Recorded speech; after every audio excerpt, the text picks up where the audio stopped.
আশাবাদী দল আমাকে মূল্যায়ন করবে, কারণ আমি 18 সালে নির্বাচন করেছি অনেক বিপর্যয় একটা পরিস্থিতির মধ্যে। তারপরেও আমি পিছপা হইনি। সেই সময়টা খুবই বিপদসংকুল ছিল। আমি আমার জীবন হাতে নিয়ে আমি চলাফেরা করেছি।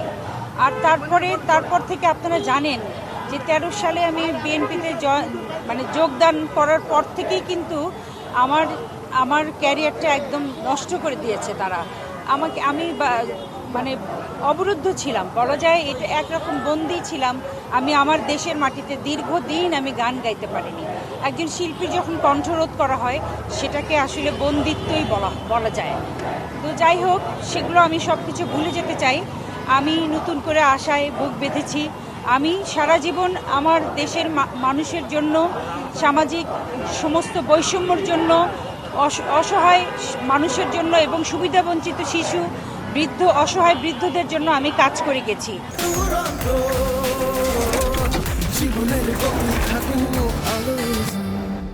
আমার অনেকগুলো অর্গানাইজেশন আছে, তার সাথে আমি ওতপ্রোতভাবে জড়িত।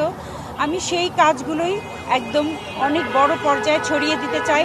আমি মহান সংসদে দাঁড়িয়ে এই জনগণের কথা বলতে চাই, জনগণের দুঃখের কথা বলতে চাই, এবং অবশ্যই আমি একজন কণ্ঠশিল্পী।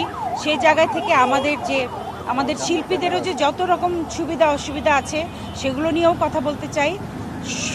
এক কথায় বলতে গেলে মানব সেবা, সৎ এবং নিষ্ঠাবান থেকে মানব সেবা করাই আমার একমাত্র উদ্দেশ্য।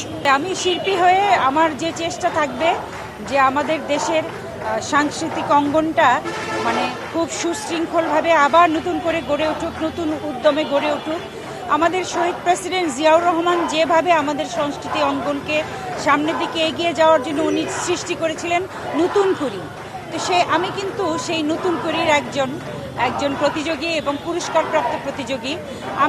আমি বিশ্বাস করি যে দেশের সংস্কৃতি যত উন্নত, সেই দেশ তত উন্নত এবং শিক্ষিত।